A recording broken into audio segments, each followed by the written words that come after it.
Here I am starting the day in the garage with my jug of Marvel Mystery Oil. It's a mystery what this stuff is. It's red. A bunch of guys online from the Can-Am Dinghy Cruising Association are using seafoam, and they're swearing by it.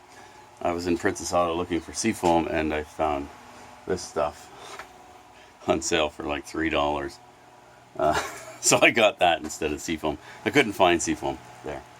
So you put it in your small engines, like your 2-cycle motor oils. You add it to that, and you can add it to the crankcase oil of your 4-stroke engines. I put a little bit in my weed eater because the weed eater has last year's gas in it. I usually don't leave gas in it, but I forgot. Weed eater and my blower both have last year's gas in. So I'm gonna run it and see what happens. I have to weed eat, that's why I'm dressed so nicely. My hat, safety glasses. My beautiful wife is out shopping for groceries. I'll weed eat and maybe cut the front lawn before she gets home. I'm almost done. A couple more strips there.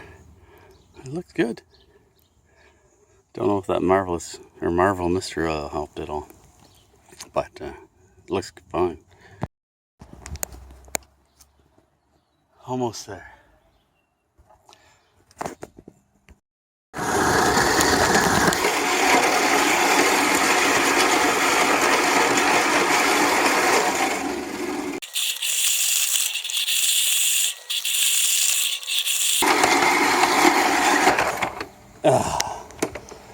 I get caught on a stick.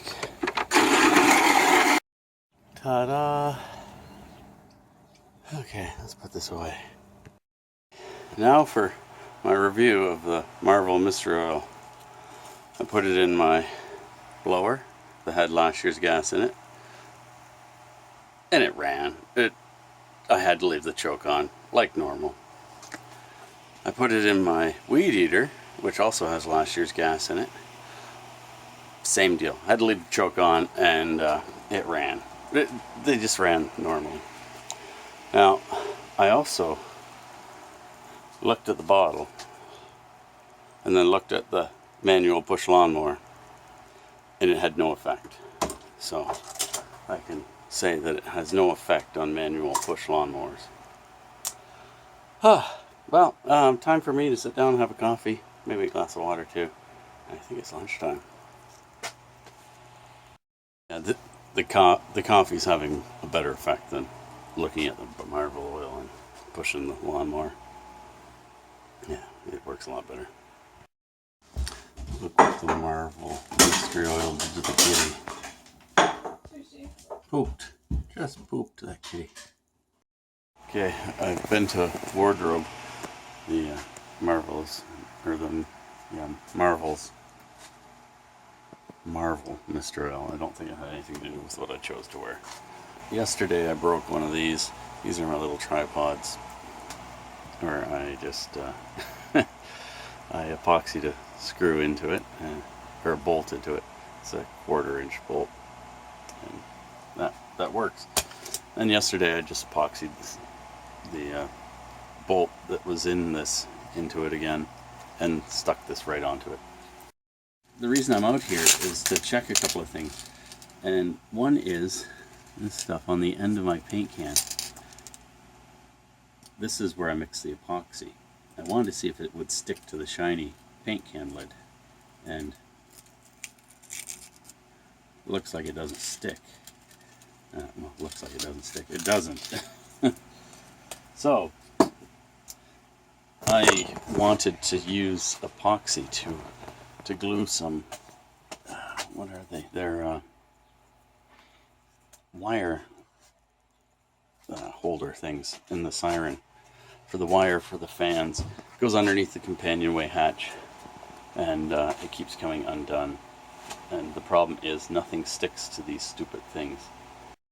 My idea was to see if it would, the epoxy would stick, but I think it's the same plastic as this, so I know now that it's not going to stick, so I'm going to have to find some type of glue. We'll figure something. Maybe silicone. That might be how we go. Just happen to have a tube of silicone here. Put that in the car.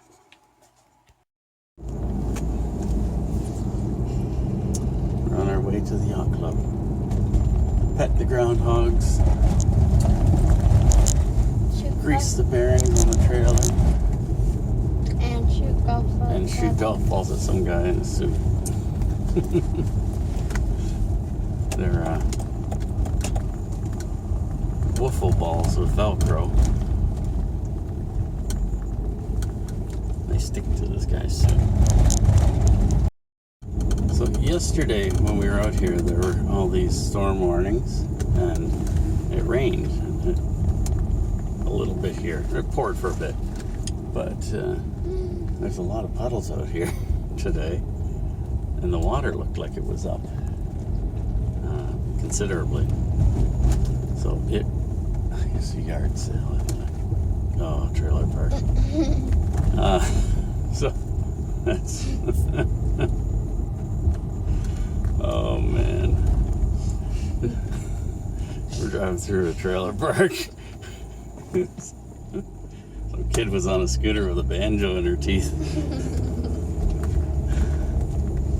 Anyways, the lake's up.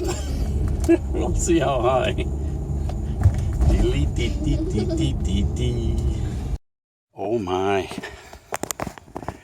You gotta see this. Yeah. Part of my dock, the ramp, is underwater. It's actually floating. And it's up. The water's up 4 feet. Look at where the posts are. See where Spotty is? So, it's going to pose a challenge on how to get to the boat. Oh, the main docks are underwater. So here's where I have to go from, is here to there. It's probably 5 feet.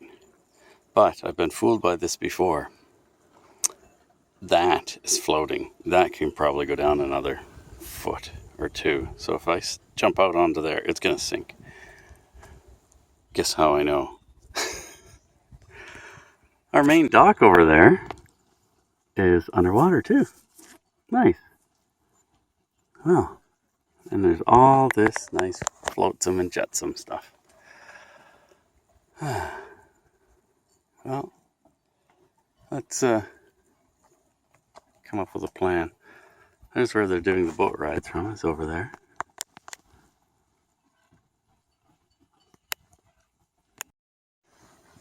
The docks over there are underwater too. The ramps to get to the dock.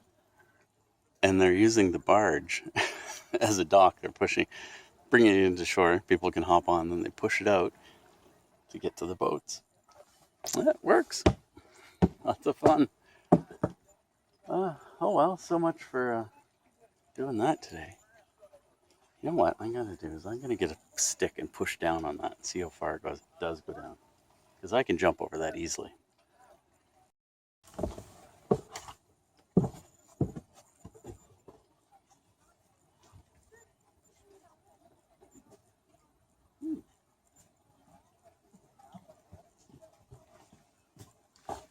Well, do you need a boat to get to your boat? Yeah, I know. It's crazy, eh?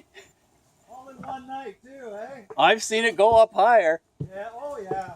Yeah. But I didn't expect it. No, I didn't expect to see this morning, but... Where there's a will, there's a way. I just put a board across. It worked fine. Okay, I'm going to fix my wiring with caulking. So we're 2 inches. An inch and an eighth. By an inch and an eighth. For my tiller tamer thingy. Here's my little girl. Look at all this stuff. Look at that one bobbing right there. Oh, that's not the one I thought it was. Maybe the one I thought it was has disappeared.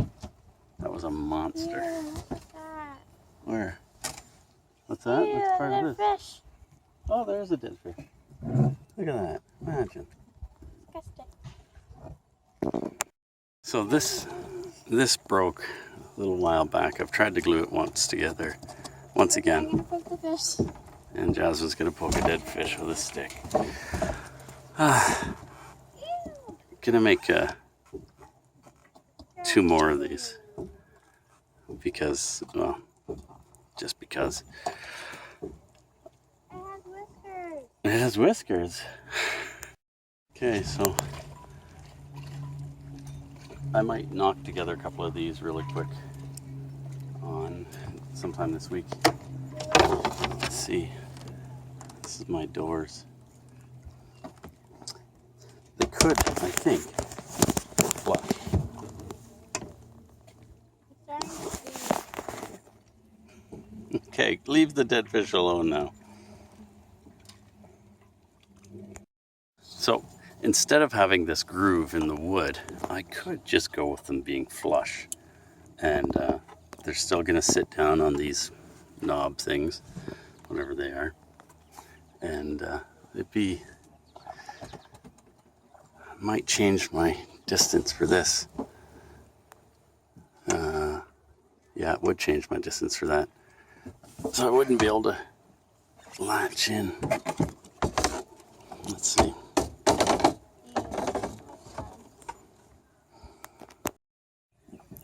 So here we are. It looks like it's gonna fit. I got this side flush. This side's in the groove because it won't be down far enough to see.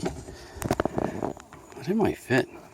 I think I might just make ones without the groove, this slot in the wood, and make ones just rabbited out.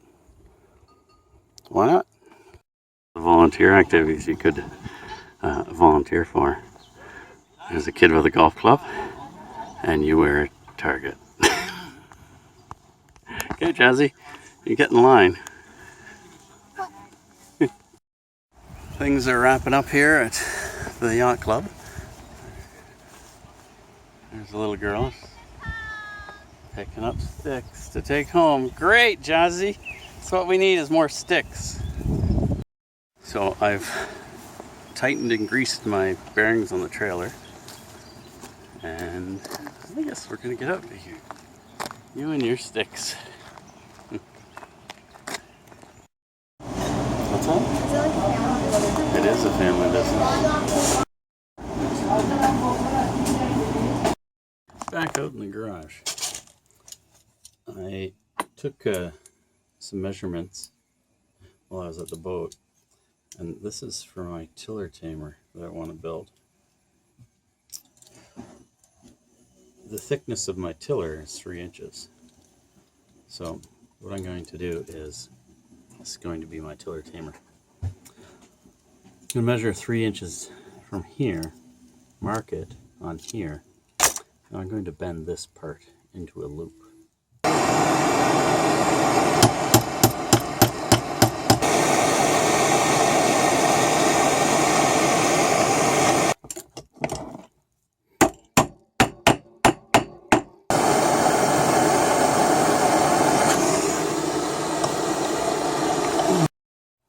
So here's our prototype. Yeah, I used my patented quick to cool technique. That's a bucket of water. Okay, my idea is I should cut this off down here. Get the hacksaw out.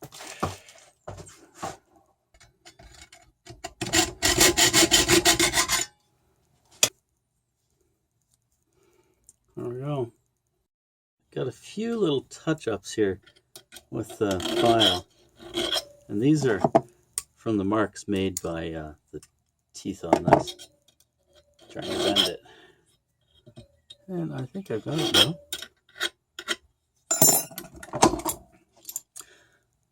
There we go. Okay, there we go.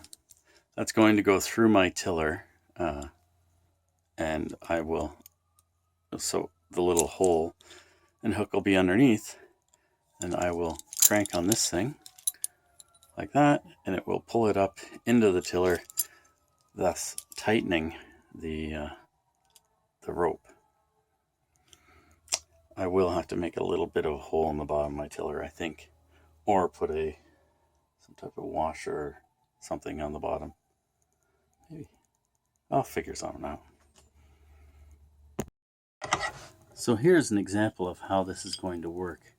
This will be underneath the tiller, so this will be the bottom of the tiller there, or tiller handle.